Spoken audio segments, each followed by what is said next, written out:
Assalamualaikum warahmatullahi wabarakatuh. Baik, banyak kitab. Saya rangkum detail saja biar waktunya biar efektif. Tambahan dari yang tadi, dari banyak kitab yang lainnya. Yang tadi kan sudah dijelaskan. Yang pertama 4. Siddiq atau jujur, amanah, tabligh, fatonah. Ini sifat-sifat Nabi. Jadi ini tidak perlu dijelaskan ya. Siddiq itu jujur, amanah itu bisa dipercaya, tabligh itu beliau menyampaikan semua yang harus beliau sampaikan, dan fatonah itu cerdas. Kemudian bersih. Bersih itu maksudnya apa? Rasulullah itu cinta kebersihan. Nah, ini pelajaran kita ya. Ayo cinta kebersihan. Semoga malam hari ini yang ngaji sudah mandi semua. Semoga bajunya juga dicuci. Rasulullah suka kebersihan. Rasulullah itu rambutnya sebahu tapi rapi. Jadi bukan rambut panjang tapi tidak pernah keramas, tidak pernah itu. Ya kamu titeni ya, kalau kamu ngobrol sama temanmu balik-balik noleh ke sana, noleh ke sini. Jangan-jangan itu menghindari deket-deket kamu, wah baunya. Ayolah bersih, ayo cinta kebersihan.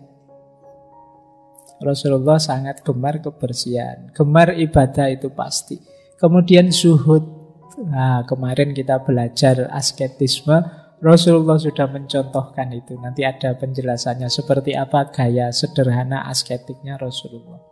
Zuhud itu berarti kondisi mental yang sudah tidak mungkin bisa ditipu lagi oleh dunia.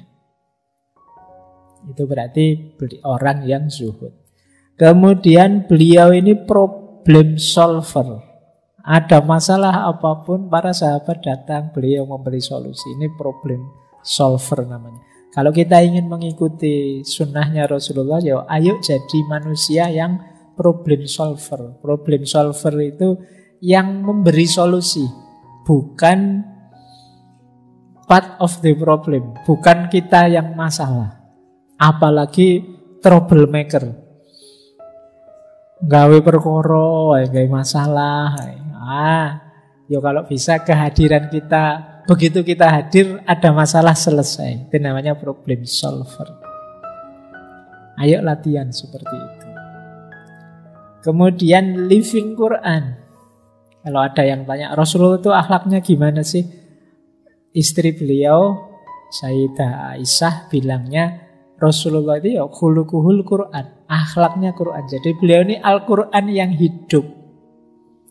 Makanya kita tidak bisa bilang, Pak saya Quran saja langsung, tidak pakai Rasulullah. Loh, Rasulullah itu contoh teladan konkret.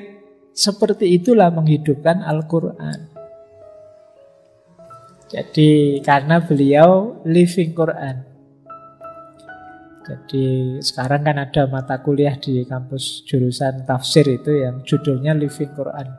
Biasanya melihat ke daerah-daerah bagaimana umat Islam menghidupkan Al-Quran sesuai versi lokal masing-masing. Nah, living Quran paling utama, paling pokok itu ya Rasulullah. Kemudian tidak berlebihan. Apa-apa sesuai dosisnya yang pas. Tidak ada yang berlebihan, itu baik, apapun itu.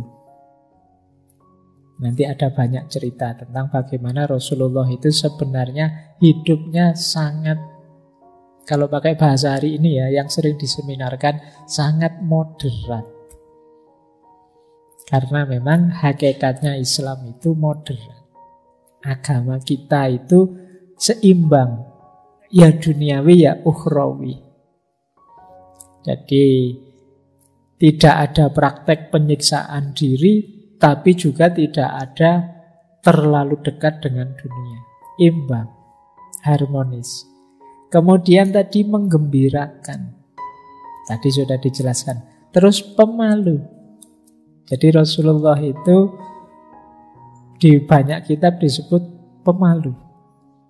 Ada cerita waktu beliau muda, satu ketika ada kerja bareng-bareng memperbaiki Ka'bah, beliau ini terjatuh sehingga jubah beliau tersingkap sedikit sehingga betis beliau kelihatan.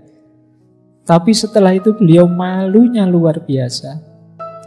Dan setelah itu tidak pernah lagi beliau memperlihatkan anggota tubuhnya yang manapun. Jadi ada seorang sahabat yang bilang bahwa Rasulullah itu malunya seperti gadis yang dipingit. Jadi lembut, tawaduk, pemalu. Tapi jangan salah, kalau waktunya perang ya sangat pemberani. Kemudian rendah hati, tenang. Ini kalau bahasa Al-Quran ya jiwanya memang levelnya mutmainnah, tidak mudah panik. Kenapa? Karena sudah sepenuhnya bersandar pada Allah. Kalau kita kan masih mudah panik. Kita masih bersandar pada banyak hal selain Allah. Kita masih bersandar pada kita pengen IP yang tinggi, lulus cum laude, kita pengen kolega yang kaya, kita pengen pasangan anaknya pejabat, kita macam-macam bayangan kita untuk bisa hidup makmur yang akan datang. Tapi kalau Rasulullah ya Allah saja yang disandari dan itu pakem, paten, sehingga hidup tenang. Wah, kalau begitu saya besok mau bersandar pada Allah saja, Pak. Yo, silahkan dicoba. Tapi biasanya akan gagal kalau ambisius, pengen segera sukses, pelan-pelan. Latihan ya. Karena kalau segera, Pak, saya buang semua yang duniawi, Pak. Sprek itu mesti.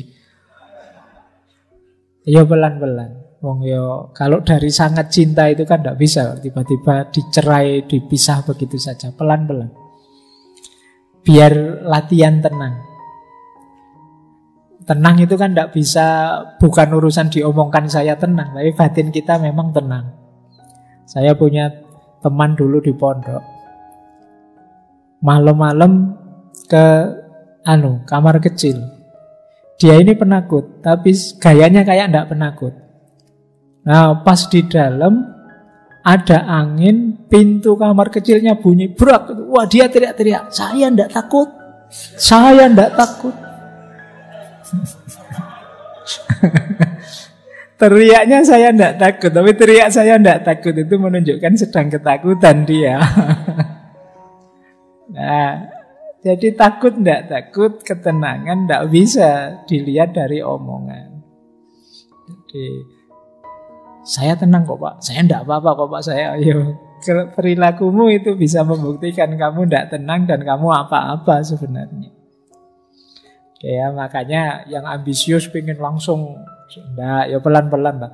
Wah, ini saya harus niru Rasulullah semuanya. Alamat gagal sudah. Kalau ambil, ya pelan-pelan. Wah, saya bisa niru mulai ini, Pak, mulai ini, Pak. Boleh, pelan-pelan ya. Terus beliau ini empatik. Empatik itu mampu merasakan yang dirasakan orang lain, yang dirasakan oleh umat beliau. Oke, untuk malam hari ini saya cukupkan sekian dulu. Mohon maaf kalau ada yang kurang berkenan, mungkin 1-2 kekurangan apa, mohon dimaklumi. Kalau ada kekhilafan, kealpaan yang teman-teman ngerti benernya seperti apa, ya silahkan disampaikan. Kurang lebihnya mohon maaf. Wallahul muwaffiq, wallahu a'lam bissawab. Wassalamualaikum warahmatullahi wabarakatuh.